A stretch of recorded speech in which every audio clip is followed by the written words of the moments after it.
Programme मध्य मुकाबले में खुशामदीद। मैं हूं रबिया हसन और मेरे साथ मौजूद है रऊफ कासरा। और आज के प्रोग्राम में जो टॉपिक्स हम शामिल करेंगे उसमें सबसे पहले बानी पीटीआई आखिरकार सियासतदानों के साथ मुज़ाकरात के लिए तैयार हो गए। अपनी पार्टी पर अदम एतमाद, मामलात महमूद अचकज़ई के हवाले। खान ने जेल से मोहसिन नकवी पर बड़े इल्जाम लगा दिए। नवाज शरीफ जरदारी की जेल सहूलियात पर भी फट पड़े। मुशक्कती के हाथों खाने का भी गिला कर दिया। बानी पीटीआई ने आज जेल में क्या कुछ कहा, इसके ऊपर बात करेंगे।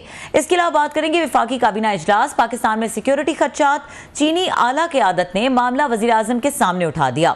हर तरफ सिक्योरिटी के मसले। वज़ीर आज़म शहबाज शरीफ ने विफाकी काबीना इजलास में दौरा चीन से मुतालिक अहम बातें बता दी। CPEC-2 से मुतालिक बड़े दावे। पाकिस्तान में बिजनेस के फरोग में असल रुकावट क्या है, इसके ऊपर बात करेंगे। इसके अलावा बात करेंगे सुप्रीम कोर्ट का बड़ा फैसला। मुनाल समेत नेशनल पार्क में तमाम होटल्स 3 माह में बंद करने का हुक्म। मरगला पहाड़ियों पर आग लगने पर चीफ जस्टिस के चेयरमैन CDA से सख्त सवालात। चेयरमैन ने CDA में काली भेड़ों का एतराफ कर लिया। ये तमाम टॉपिक्स हैं जिन पे आज के प्रोग्राम में बात करेंगे। और हमें ज्वाइन करें डिस्कशन के लिए सीनियर सहाफ़ी आमिर इलियास राना साहब, उनको वेलकम करेंगे। अस्सलाम वालेकुम आमिर इलियास राना साहब। जी वालेकुम अस्सलाम। अच्छा आमिर इलियास साहब, बात हम करेंगे ये जो बानी पीटीआई ने आज जेल में गुफ्तगू की है और उसके कंटेंट की काफ़ी डिटेल्स हैं, लेकिन स्टार्टिंग फ्रॉम जो वो एक सीरियसनेस दिखा रहे हैं मुज़ाकरात के हवाले से, और उसके लिए उन्होंने नॉमिनेट किया है कि जो दूसरी सियासी पार्टी के साथ इंगेज करना है वो महमूद अचकज़ई करेंगे। अब एक तो थोड़ा सा इसका बैकग्राउंड भी हम जानते हैं कि उनको जो इनकी लास्ट हेयरिंग थी इसमें सुप्रीम कोर्ट की तरफ से मशवरा दिया गया कि आप इनके साथ जब तक बैठेंगे नहीं तो मामला का हल कैसे निकलेगा। तो एपरेंटली इन्होंने उस एडवाइस को सुना है। अब इसके बाद जो इनका लाया अमल है और जिस तरह से महमूद अचकज़ई साहब को ये रिस्पॉन्सिबिलिटी दी गई है, क्या लगता है इसके कोई आउटकम्स होंगे? इस एफर्ट को सीरियसली लिया जाएगा? देखें, ये दो तरह से इमरान खान खेल रहे हैं। एक उनकी पार्टी के सियासी लोगों का प्रेशर है कि हमें बातचीत का रास्ता इख्तियार करना चाहिए, क्योंकि जो नई गिरफ्तारियों की लहर है, जैसे कल उमर अयूब सरगोदा में फंस गए, शिबली साहब के घर के ऊपर CDA पहुंच गई, कुछ लोगों को पकड़ लिया गया है, तो वो एक समझ आ रही है बात उनको कि अब हमारे ऊपर एक नया हल्ला है, कैसे कामयाब होंगे इस सारे के अंदर। दूसरा, सुप्रीम कोर्ट से एक अपॉर्चुनिटी मिली तो वो सुप्रीम कोर्ट के कांधों पे खेलना चाह रहे हैं। ये जब खत लिखेंगे तो पता लगेगा कि वो चीफ जस्टिस कहेंगे कि हमने आपको उनसे मुज़ाकरात का मशवरा करने का लिए दिया था, क्योंकि जाहिर है सुप्रीम कोर्ट को ना पंचायती होना चाहिए ना तशरीही होना चाहिए, उन्हें आइन और कानून पे चलना है। तो जो शर्त ये लिख रहे हैं खत में कि हमें हमारा मैंडेट वापस करें, हमारे लोग रिहा करें, तो क्या सुप्रीम कोर्ट ये कर सकती है कि बगैर किसी बात के, बेशक जमानतें हो रही हैं, कैसे रिहा होंगे? वो एक लीगल एक्शन होगा और वो सुप्रीम कोर्ट ना तो ब्लैंकेट कवर दे सकती है ना उनको देना चाहिए। हाँ, इंसानी हकूक के ऊपर जो केस हैं वो मोटो लें, लेकिन मेरा नहीं ख्याल कि वो इस मशवरे के बाद इमरान खान के इस सियासी ट्रैप में वो आ जाएंगे कि सुप्रीम कोर्ट अपना कंधा फराम करे। वो यही कहेंगे कि आप जाके बात करें, हमने आपको ये मशवरा दिया था, ये खत लिख लें, उसके अंदर आएगा। शराइत उन्होंने वही रखी हैं, लेकिन आज हमारे जो इमरान असगर हर रोज अडयाला जाते हैं, उन्होंने वहां भी बॉडी लैंग्वेज देखी और फिर जो गुफ्तगू हुई उसमें उनको भी ये नजर आया कि प्रेशर बहरहाल PTI की क़यादत पे मौजूद है कि मुज़ाकरात कर लें। और जो मैंने PTI की क़यादत का चेक किया है, पॉलिटिकली जो मैंने बात कही है, लीगल टीम की बिल्कुल और राय है। आज इंतजार पटोथा ने उनको, इमरान खान को 1-2 सवालों से भी बचाया और फिर जेल हुकाम ने उन्हें साइड पे किया। तो ये सारी चीजें इस तरफ जा रही है कि PTI अंगेज होना भी चाह रही है। और वो जाहिर है, ये तो नहीं ना कह सकते कि हम अपने मुतालबे छोड़ के और आपसे सारे मुज़ाकरात करने के लिए तैयार है, तो फिर तो उनका पॉलिटिकल जो सियासी इंतकाम का विक्टिम कार्ड है वो खत्म हो जाएगा। दूसरे वो किसको रिप्रेजेंट करने जा रहे होंगे, अभी इतना आसान नहीं होगा। और महमूद खान अचकज़ई जब बात करेंगे, हमें उनका पता है, वो फौज के हवाले से कतई तैयार नहीं होंगे कि फौज से बात करें। वो इमरान खान को यही बात समझाएंगे और थोड़ी सी उनको क़यादत देने का मतलब ये है कि अभी मौलाना फजलुर रहमान को भी साथ मिलाना है कि वो बात हो जाए, क्योंकि इमरान खान तो कहते हैं, उनके लोग कहते हैं कि हम बात उनसे करेंगे जिन लोगों के पास इख्तियार है। ये उससे बैक ट्रैक भी है।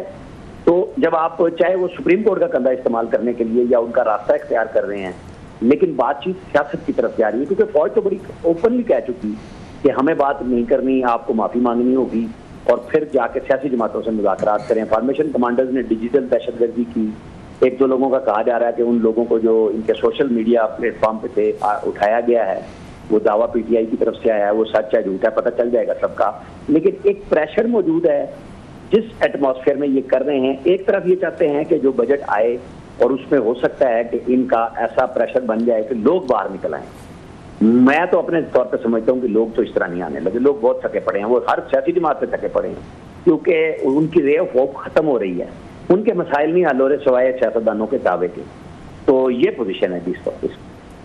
अच्छा आमिर साहब, ये भी बताएगा कि जिस तरह से आपने कहा है कि एक पैरेलल दो स्ट्रैटेजीज के साथ चल रहे हैं, अली मोहम्मद खान साहब ने भी गुफ्तगू की, उन्होंने भी कुछ इस तरह की बात की कि एक तरफ हम मुज़ाकरात के लिए बैठ रहे हैं, और लेकिन अगर इससे कोई खातिर खा नताइज नहीं सामने आते तो we are ready for the protest as well. So it is a part of strategy, या पार्टी के अंदर कोई कंफ्यूजन है जो सब प्रिवेल कर रहा है?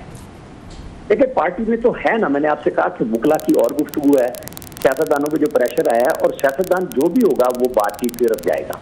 लेकिन इमरान खान साहब का अपना एक बिल्कुल क्लियर है कि अगले को दबा के रखो और बिल्कुल बात ना करो। उनके वो हरबे कई दफा कामयाब हुए, लेकिन देखें उन्होंने 2 असम्बलियां तोड़ी, वो कौमी असम्बली से निकल गए, उसका उनको फायदा ना हुआ।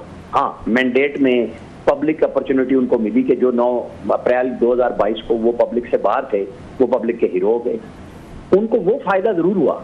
लेकिन जब मुक्तदरा से यानी एस्टैब्लिशमेंट से उनकी कोई गुफ्तगू नहीं हो रही और उल्टा वो नाराज होगी मजीद और ओपनली आगे सामने, ऐसे में अब ये एक रास्ता तो वो चुन रहे हैं, लेकिन बीच में चूंकि उन्होंने ये रखा है कि जी आप हमें हमारा मैंडेट, जब आप बताएं कि जब ये मुज़ाकरात करने जाएंगे, क्या हुकूमत ये कहेगी कि नहीं आप हमारी जगह आके बैठ जाएं? भाई आपने बैठना तो आप पीपल्स पार्टी से हाथ मिला लें, आपका इक़्तिदार है, पीपल्स पार्टी की मर्जी। लेकिन पीपल्स पार्टी ने क्या किसी एग्रीमेंट के बगैर एस्टैब्लिशमेंट के सदावत ले ली है, चेयरमैन सेनेटशिप ले ली है, DISP ले लिया फेडरल गवर्नमेंट में। कहने को तो ये बड़ा आसान है ना कि आप बैठ जाए पीपल्स पार्टी के साथ। वो उस वक्त अपॉर्चुनिटी थी जब बिलावल भुट्टो कह रहे थे और पीपल्स PTI ने इनकार कर दिया। है ये चौमुखी, ऐसा आसान काम नहीं है, लेकिन अल्टीमेटली इन्हें पार्लियामेंट की तरफ आना है, या तो ये ले आए पब्लिक को और कू करा दे पब्लिक से, फिर ठीक है इनकलाब आ जाए, फिर पता किसके पास जाएगा किसके पास नहीं जाएगा। लेकिन मुझे वो इनकलाब आता हुआ नजर नहीं। हाँ जी राना साहब, बहुत शुक्रिया आपने मैं ज्वाइन किया। सर मैं यहाँ महमूद खान चकज़ई साहब से शुरू करूँगा। जो बात स्टार्ट में रबिया ने की है कि इन्होंने आके सुप्रीम कोर्ट की बात रखने के लिए तो जी कहा है जी हाँ जी ठीक है हम मुज़ाकरात करने को तैयार है, लेकिन जिस बंदे को नॉमिनेट किया है वो तो कहते हैं ना रेड रैग, किसी बुल को जब वो दिखाया जाता है ना, सुर्ख कोई कपड़ा दिखाया जाता है तो उसके बाद तो उसके लिए जो रेड रैग की एक टर्म यूज़ होती है। तो महमूद खान चकज़ई साहब तो सबसे ज़्यादा एस्टैब्लिशमेंट या फ़ौज पे तनकीद करते रहे हैं, तो असल जो जहाँ सुलह होनी है वो तो इनके दरमियान तो नहीं होनी। सियासत मतलब है कोई नवाज शरीफ साहब, शहबाज शरीफ साहब या जरदारी साहब की, इमरान खान साहब की सुलह तो फ़ौज से होनी है। और जिस बंदे को नॉमिनेट किया है फ़ौज, और उनकी तो कहीं पर बैठने का तुक नहीं बनता ना। अगेन आपने भी कहा कि ये भी नहीं जाएंगे, महमूद चकज़ई साहब भी किसी जनरल से नहीं मिलेंगे, बात करेंगे, वो भी इनसे नहीं मिलना चाहेंगे। सो खान साहब को पता है पहले दिन से नॉन स्टार्टर है और ऐसा बंदा रख दो जिसको कोई साइड जो है बात करने को तैयार नहीं होगी। सो इट्स जस्ट एक लेम एक्सक्यूज़ लगा है मुझे तो जिस बंदे को उन्होंने नॉमिनेट किया है, कि इससे तो सीरियसनेस नज़र नहीं आ रही मुझे। देखें आपका तजिया बिल्कुल दुरुस्त है, लेकिन महमूद खान चकज़ई गवर्नमेंट के लोगों के साथ बैठने को तैयार हो जाएंगे और पीपल्स PTI को एक फेस सेविंग मिलेगी कि देखें हमने चूंकि एक आइन की बाली की तहरीक शुरू की हुई है और उसके सुर्खेल हमने उनको बनाया है, तो अब वो लेके जा रहे हैं। तो बज़ाहिर तो महमूद खान चकज़ई किसी सूरत में फौज के साथ नहीं बैठेंगे ना, तो फिर वो रास्ता सियासी निकलता है। उसमें नताइज क्या निकलेंगे वो मैं पहले भी कह चुका कि फिर वो देखने वाली बात होगी कि लचक कितनी रखेंगे। जैसे वो जलसे में भी कह चुके हैं लोगों को रोक के, भाई बात अगर आपको करनी है तो फिर लचक आपको आगे चल के लानी पड़ेगी। मुज़ाकरात की टेबल पे आप जब बैठेंगे तो आप शराइत रखेंगे, उसके अंदर पहली शर्त तो खत्म हो जाएगी ना कि आप हमारा मैंडेट वापस करें। आप सर ये बताइएगा, वो शर्त बैठते ही खत्म हो जाएगी। आपने जैसे बात की कि ठीक है कि इनके पार्लियामेंट में बातचीत भी हो जाएगी, नवाज शरीफ साहब, शहबाज साहब से सुलह सफाई हो जाएगी, तो फौज से कौन सुलह सफाई करवाएगा इमरान खान साहब की? असल तो वहाँ पे मसला है। खान साहब भी ये कहते हैं कि मेरा तो असल उनके साथ मसला है, वो मुझसे बात करें। तो ये फिर ये अगर राज़ी हो भी जाए तो क्या फिर कि ये कल को शहबाज शरीफ साहब जाएंगे आर्मी से बात करने के लिए कि जनाब ठीक है हमारी बातचीत हो गई है, उनकी गारंटियाँ ज़मानतें हमने ले लिया, अब आप इनके साथ बैठ कर सुलह कर लें? Is it possible?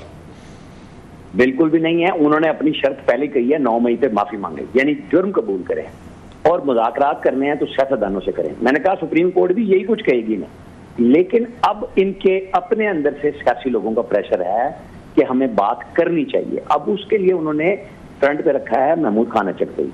जैसे PDM में मौलाना फजल रहमान को आगे रखा गया था, प्रेशर बढ़ाओ, काम बढ़ाओ और अपना रास्ता निकालो, वो निकाला जरदारी साहब ने भी, नवाज शरीफ ने। मतलब जब पंजाब के लीडर मुश्किल में पड़ जाएं तो फिर ये केपी के और बलूचिस्तान के पश्तून भाई हमारे काम आते हैं कि अगर नवाज शरीफ साहब को भी जो आपको याद होगा मुशर्रफ दौर में या बाद में ज़रूरत पड़ती थी तो अचकज़ई साहब को वो आगे करते थे, वो इनके साथ थे, आपको याद होगा, फिर वो इनके इत्तेहादी थे। अच्छा फिर पीटीएम के दौर में ज़रूरत पड़ी इमरान खान साहब के खिलाफ तो मौलाना फजल रहमान साहब की तो ज़रूरत थी, वो भी पंजाब के हमारे नवाज शरीफ साहब को ये ज़रूरत पड़ी, वो काम है। अब इमरान खान साहब को पंजाब से ज़रूरत पड़ गई है तो वो भी उनसे मौलाना साहब से और महमूद अचकज़ई साहब से मदद मांग रहे हैं। सो ये दोनों हमारे जो बड़े लीडर हैं महमूद खान अचकज़ई साहब और वो, तो ये पंजाब के लीडरों को रेस्क्यू करने के लिए रह गए हैं कि जब नवाज शरीफ साहब इमरान खान साहब मुश्किल में आएंगे, फ़ौज से लड़ेंगे तो इनके लिए जलसे जुलूस, लॉन्ग मार्चेस, बंदे कूट मार सारी ये दो भाई करेंगे सर हमारे मौलाना साहब और अचकज़ई साहब। देखें, जब तक महमूद खान अचकज़ई साहब को पहली दफा गवर्नरशिप नहीं मिली थी, आप भी बात करते हैं, हम भी करते हैं सर, हमें भी उनका एक ही पोस्चर पता था कि बड़े असूली आदमी, ऐसे ही है हाँ। लेकिन जब उन्होंने पहली दफा इक़्तिदार का मजा लिया तो उन्होंने फुल एंजॉय किया। मौलाना फजल रहमान साहब के बारे में कोई दूसरी राय नहीं है कि रसभरी वजारतों के अलावा कोई गुफ्तगू नहीं हो सकती। मैंडेट तो उनका पीटीआई के हवाले हुआ है ना। केपी में अगर बात करें, बलूचिस्तान में तो वो फिर भी खुद भी वहीं से जीत के आए हैं और उनके लोग जीते हैं। केपी में तो सफाया हुआ है, तो उनका भी अपना मतलब वो है कि भाई पीपल्स पार्टी और नून लीग अपने अपने काम करके साइड पे हो गए, तो उनका गुस्सा वहां है। एस्टेब्लिशमेंट की मैं आपको बात बता दूं, इस वक्त कहीं पे भी पीटीआई से बात नहीं हो रही है। अब आप रास्ता निकालने वाली बात करें, ना तो नवाज शरीफ को जरूरत है ना शहबाज शरीफ को कि वो जाके फौज से सुलह कराएंगे। हाँ, वो ये जरूर करेंगे कि पॉलिटिकली अगर पीटीआई बैठना चाहती है पार्लियामेंट के अंदर कोई इस्लाहात के हवाले से, वो उनकी विन विन पोजीशन बन जाएगी। पीटीआई को सहारा चाहिए इस वक्त। जो मेरी इतला है, आज मैंने आपके प्रोग्राम की जब इतला आई, मैंने स्पेशल चेक किया, उनके ऊपर अंदर से बड़ा प्रेशर है कि हमें हर चीज को इनकार करके हम कैसे चलें, कि हर बंदे को नाराज कर दे। महमूद खान अचकज़ई बातचीत के लिए तैयार रहते हैं। मौलाना फजल रहमान अगर पीटीआई के साथ बैठ सकते हैं तो आज जिनसे नाराज है उनके साथ क्यों नहीं बैठेंगे? वो बैठ सकते हैं, लेकिन उनकी अपनी शरायत है कि वो बिल्कुल नाला है कि जरदारी साहब ने उनके साथ हाथ किया है। नवाज शरीफ साहब उनके साथ मिल नहीं रहे थे जब वो इमरान खान के खिलाफ जलसा लेके लॉन्ग मार्च लेके आ रहे थे, तो लाहौर में नवाज शरीफ ने होने के बावजूद उनसे मुलाकात नहीं की थी। वो गिले हैं, लेकिन उसके बाद उनको रसभरी वजारतें और सब एंजॉयमेंट यूजुअली ये समझा जाता है। और महमूद खान अचकज़ई साहब अपनी निजी महफिलों में बात कहते भी हैं, हमने भी सुनी हुई हैं। वो ये कहते हैं आप कि मैं पंजाब के लीडरों को इसलिए सपोर्ट करता हूँ, वो नवाज शरीफ साहब को पहले किया, अब इमरान खान साहब को किया, कि यही एस्टेब्लिशमेंट से लड़ते हैं, यही एस्टेब्लिशमेंट को कमज़ोर कर सकते हैं। हम पश्तून या बलोच वगैरह जो दीगर कौमें हैं वो शायद इतना इफेक्टिवली हमारी इस्टेब्लिशमेंट को कमज़ोर नहीं कर सकते। सो इनके ज़रिए हम वो जो हमारे एक जहन में है कि पावरफुल यहाँ पे इस्टेब्लिशमेंट है, इसको वीक किया जाए, पॉलिटिकल तौर पर इसका रोल ख़त्म किया जाए या इसको पीछे किया जाए, तो वो हम इनके ज़रिए अचीव कर सकते हैं। तो उनके जहन में तो हमेशा इनके साथ अलाइंस की ये रीज़न रही है कि वो समझते हैं कि इस्टेब्लिशमेंट के साथ ये पंजाब से कोई लीडर लड़े तो लड़े, वो इनको टक्कर दे सकते हैं, जो कि टक्कर दी है नवाज शरीफ साहब ने भी दी, खान साहब ने डट के दिए। उनके असेसमेंट तो ठीक है, वो तो ठीक लोगों पे मेरा ख्याल बैट कर रहे हैं सर। देखें, ये बज़ाहिर एक बहुत अच्छी बात है, लेकिन अगर नीयत इमरान खान की हो कि वाकई इस्टेब्लिशमेंट को कमज़ोर करना है, तो इस्टेब्लिशमेंट के उनको दुश्मन बना के, मुल्क दुश्मन इस्टेब्लिशमेंट को तस्वर करा के आप नहीं दे सकते। हाँ, आप सियासी तौर पे सियासी कुव्वतों के साथ बैठ जाए, इस्टेब्लिशमेंट का रास्ता वही होगा जो कानून और आइन का है। जब आप आपस में लड़ते हैं, ठीक है ना, इन्होंने जिसके ऊपर आपके एतराज़ात रहते हैं, और मैं कहता हूँ मिसाक़े जमहूरियत करके बहरहाल एक रास्ता चुना था, तो तीसरी कुव्वत इमरान खान को खड़ा कर दिया गया था। चाहे ये बाद में मुज़ाकरात दोनों ने किए, चाहे मोहतरमा बेनज़ीर भुट्टो ने दुबई के पैलेसेस में किए या नवाज शरीफ ने किए, दोनों ने अपने अपने मकासद हासिल किए, लेकिन दोनों ने एक दूसरे को डिच उस तरह नहीं किया। बावजूद पॉलिटिकल जलसों में तकरीरें करने के वो खड़े रहे। इमरान खान वो तीसरी कुव्वत थे जिसने उस इत्तेहाद को, जो इस्टेब्लिशमेंट के आप खिलाफ कह लें या सियासत में आइन और कानून के रास्ते को बनाने को कोशिश की थी, जो जीरो हो गई। अब 16 महीने के बाद पिछले जो काम जो कुछ भी हुआ, आप और हम सब पिछले बिल्कुल जीरो पे चले गए और मुल्क भी चला गया। रास्ता तो मुज़ाकरात है, आप सारे सियासतदान बैठ जाएं। अच्छा राना साहब, आपको याद होगा, आप इनकार नहीं कर सकते, आप पॉलिटिकल हिस्ट्री पे आप भी मास्टर्स और पीएचडी हैं सर, आप इतने अरसे से कवर कर रहे हैं, एक एक बंदे को जानते हैं, लीडर को जानते हैं, ब्यूरोक्रेट को जानते हैं। इस्लामाबाद आपकी मतलब उंगलियों पे रहता है, दूसरे लफ्ज़ों में। एक मेरा ख्याल आज की नस्ल को थोड़ा सा याद ना हो कि इमरान खान, ये महमूद अचकज़ई और नवाज शरीफ साहब, ये तो एक अलाइंस में रहे हुए हैं सर। 2008 में जो इलेक्शन लड़े थे, ये तो तीनों इकट्ठे थे। आपको याद होगा जब मेरा लंदन से ये वापस आए थे तो इन्होंने इलेक्शन भी नहीं लड़ना था, उसमें महमूद अचकज़ई साहब भी थे, खान साहब भी थे, नवाज शरीफ साहब थे, इन्होंने महकूम कौमों का कोई एक अलायंस बनाया था। तो ये तो ऑलरेडी माजी में इस तरह के तजर्बे क्यों हैं? अब उन्होंने वहाँ पे नवाज शरीफ साहब की जगह वो इमरान खान साहब फिट हो गए सर, बाकी करैक्टर वही हैं, वही एजेंडा भी वही है, उसके TORs भी वही हैं, एजिटेशन भी वही है और डिमांड्स भी वही हैं सर। तो ये तो करैक्टर वही हैं, तीनों चारों वही हैं, बस मतलब again depending upon the situation के कौन किस वक्त कहाँ पे आ जाते हैं। देखें, बिल्कुल जब मोहतरमा बेनज़ीर भुट्टो की शहादत हुई और जरदारी साहब ने नवाज शरीफ को मना लिया, इमरान खान तो बाइकाट का ऐलान कर चुके हुए थे और वो नहीं थे उस इलेक्शन में, और ये बाकी बातें सारी दुरुस्त हैं। लेकिन इशू ये है कि एस्टैब्लिशमेंट को कोई ना कोई खिलाड़ी तो मिलता है ना उनके काम के लिए। आज पहली दफा जब DGISI और DGISPR ने मुश्तरका प्रेस कॉन्फ्रेंस की थी, शायद अक्टूबर 2022 में की थी, तो उन्होंने माना कि हमने ये पब्लिकली माना, मैं और आप तो जानते हैं, हम बात भी करते हैं क्या हमने ये काम किया, हम पीछे हटना चाहते हैं। वो वक्त था जब उमर अता बंदयाल जुलाई में इलेक्शन लेके दे रहे थे, इनको चीजें कह रहे थे, ये अड़ गए कि पहले असेंबली तोड़ो फिर मैं डेट पे आऊंगा, तो वो बस मिस की। 25 मई को लॉन्ग मार्च लाए, वो इलेक्शन मिस किया, फिर सारे एडवेंचर करके देख लिए। तो अब वो पॉपुलर तो हैं लेकिन कबूलियत नहीं है, मकबूलियत मौजूद है।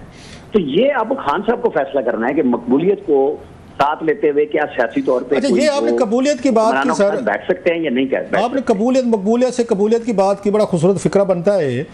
तो अगर वो तैयार हो जाती है, सपोजली फ़ौज भी तैयार हो जाती है कि जनाब लेट्स फॉरगिव एंड फॉरगेट, आगे बढ़ते हैं, खान साहब से बातचीत करते हैं, नवाज शरीफ साहब इन कंपनी सारे राज़ी हो जाते हैं, इमरान खान साहब की गारंटी कौन देगा कि जो कुछ तय हो रहा है उसी के मुताबिक वो इम्प्लीमेंटेशन करेंगे? महमूद अचकज़ई देंगे गारंटी फ़ौज को या नवाज शरीफ साहब को कि जी बैठ के बातें तय कर लो, मैं दरमियान में बड़ा बैठ जाता हूँ, मैं जो कुछ तय करूँगा उसको पूरा किया जाएगा? कोई है ऐसा बंदा जिसकी गारंटी मानी जाएगी को और वो खान साहब की वो गारंटी दे दे कि हाँ ठीक है जी मैं गारंटी दे रहा हूँ, इनसे बातचीत कर लें और जो मामला तय होते हैं उस पर खड़े रहेंगे?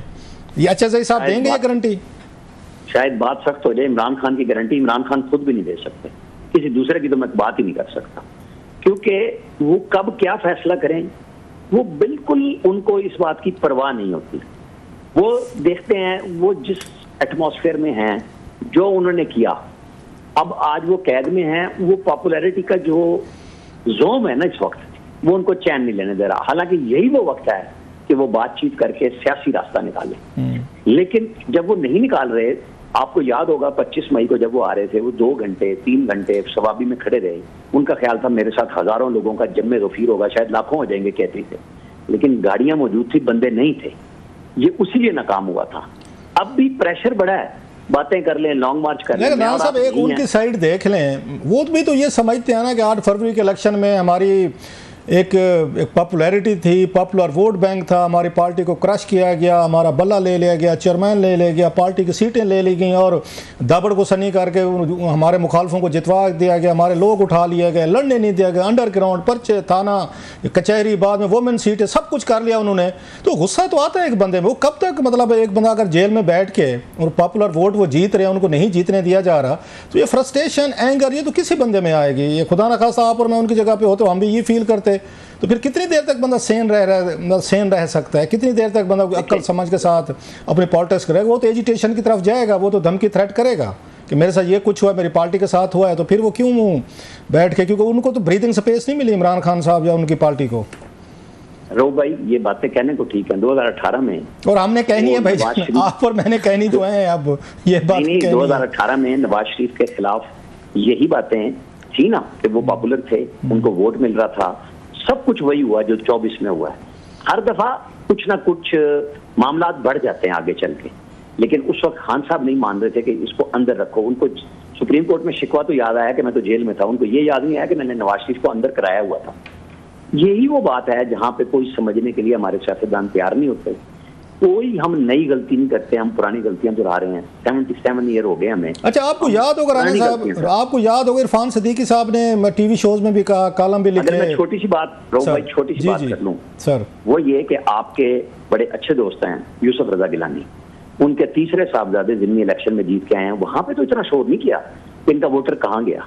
वो जोर हो चुका, ये सब लोग देख रहे हैं कि वो हो गया, लोगों ने लगाया वोट जाके। लेकिन राना साहब आपने देखा ज़िमनी इलेक्शन में लोग मतलब कम ही निकलते हैं, 2-3 महीने बाद लोगों को पता था हुकूमतें बननी थी, बन गई, हमारे एक आध वोट से कोई बड़ा फर्क नहीं पड़ने वाला। वैसे क्योंकि गिलानी की जीती हुई सीट थी, उनका अपना एक क्लाउड, अपना एक ताल्लुक था वो, सो इसको क्राइटेरिया तो नहीं बनाया जा सकता कि खान साहब की पॉपुलैरिटी कम हुई है, वोट कम हुआ। इलेक्शन तो नून ने जितने इमरान खान के दौर में हुए, सवाए एक डस्का की या सियालकोट की एक सूबाई असेंबली की सीट के जहाँ पे मिस्टर टीके के दामाद खड़े थे ताहिर खुर्शीद के, उसके अलावा सारे इलेक्शन नून ने जीते, उनके वोटर आते थे ना।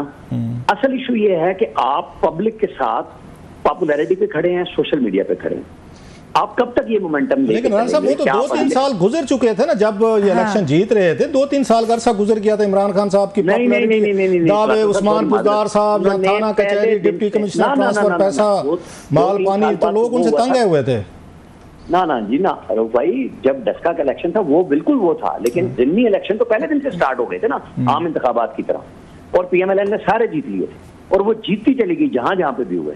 मैं उसको कह रहा हूं कि आपका पब्लिक मोमेंटम, आपका राब्ता वो कितना मजबूत रहता है, पॉपुलैरिटी। अच्छा, मैं जरा चाहता हूँ आपसे सोशल मीडिया जो लॉज पास हुए हैं, अब आपकी उसका ये फायदा उठाया जाए, क्योंकि आप भी सोशल मीडिया पे बड़े एक्टिव हैं, खुलकर बात भी करते हैं, आपके बहुत सारे मुखालफीन हैं जैसे हर जर्नलिस्ट के होते हैं, आपको कोई लाइक भी करते हैं, डिसलाइक भी, मतलब जैसे जर्नलिस्टों का हमारा चलता रहता है। ये जो पंजाब में है सोशल मीडिया इतने सख्त कवानीन लाए गए हैं, आप इससे एग्री करते हैं कि ये ठीक है, ऐसे ही होना चाहिए था, या आप समझते हैं कि हुकूमतें ज़्यादा वो सेंसिटिव हो गई, इन्हें थोड़ा सा पेशेंस दिखाना चाहिए, लोगों की फ्रीडम ऑफ एक्सप्रेशन है, बात करते हैं, इतनी इजाज़त तो होनी चाहिए। मैं लफ्ज़ वो यूज़ नहीं करता किस चीज़ की इजाज़त होनी चाहिए, लेकिन होनी तो चाहिए। पाकिस्तान में यही एक ही अयाशी थी कि जो जिसका दिल चाहे जब किसी को कुछ कह दे, ये आज़ादी भी छीनी जा रही है सर। हालांकि हम खुद भी विक्टिम है उसके, रोज़ाना 600 गाली हम भी खा लेते हैं और लोग भी या खाते हैं सर, वो जिसकी जो मर्जी आते कह देते हैं। जो रो भाई मेन स्ट्रीम मीडिया है ना, उसका मसला यही है कि जिस मीडियम ने तबाह किया है नेशनल मीडिया को, वो है सोशल मीडिया। मैं समझता हूं कि कदगने भी होनी चाहिए, मेरी आज़ादी आपकी आज़ादी को सल्ब करने के लिए नहीं। तो हम अगर इस फार्मूले को रखें और हुकूमतें उसी एतदाल से कानून बनाएं, बिल्कुल ब्रिटिश लॉ की तरफ बनना चाहिए। उन्होंने जो इंक्रोचमेंट की वो देखें, आज हाईकोर्ट ने उड़ा दी ना कि आप हाईकोर्ट के मतहत आने वाले ट्रिब्यूनल पे हाईकोर्ट का इख्तियार नहीं ले सकते, आप कंकर्ड लिस्ट पे कानून साजी नहीं कर सकते। वो चीजें उड़ जानी थी, उड़ गई। हुक्मरानों को भी ख्याल आ जाएगा कि हमने गलत किया है, उसको एक अच्छा लाभ बना लें, होना तो चाहिए। आप किर्गिस्तान में हमारी बच्चियों को कह देंगे जी रेप हो गया, आप कहें बच्चे मर गए, कश्मीर में आप कहते हैं 13 बंदे मर गए, और लोगों को आप उल्टे रास्ते पे लगा दें, तो ये हमारे यहाँ ना फ्री फॉल कुछ नहीं है। देखे ना यूके में हो या यूएस में, उन्होंने फौरन सजाएं दी है ना, हमारे यहाँ तो फौरन जमानतें हो जाती है। मसला यही है कि 2.5 लाख केस क्यों खड़े हुए हैं यहाँ। अगर वकला को जुर्माने हो ना, वकील को कि जी आपने गलत केस किया, अदालत लिखे, कानून जुर्माने वो तो फिर जाके हमले कर देते हैं, वो तो जजेस पे और अदालत पे हमले हो जाते हैं सर। ना जज जुर्माने करते हैं, ना वकला मानते हैं। भाई आप केस जीते हैं तो आप जुर्माना कराएं ना, कि उसकी फीस पे करें। ये हमारे यहाँ मौजूद है, कानून लागू नहीं होता, फिर हमारी अदलिया शिकवा करती है।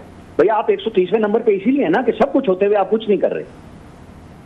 बहुत शुक्रिया sir ji, thank you very much. बहुत शुक्रिया। आमिर इलियास राना साहब हमारे साथ मौजूद थे, गुफ्तगू कर रहे थे एक्सक्लूसिव हमारे साथ। और यहाँ पे वक्त हुआ ब्रेक का, ब्रेक के बाद डिस्कस करेंगे सुप्रीम कोर्ट ने जो बड़ा फैसला दिया है, मुनाल समेत 3 होटल्स हैं जिनको कहा है कि नेशनल पार्क से ये तमाम होटल्स जो हैं वो 3 माह के अंदर, जितने भी होटल्स हैं वो 3 माह के अंदर बंद कर दिए जाएं। क्या इसकी ग्राउंड्स थी और किस वजह से ये फैसला दिया गया है, इसके ऊपर बात करेंगे इस ब्रेक के बाद। हमारे साथ रहिए।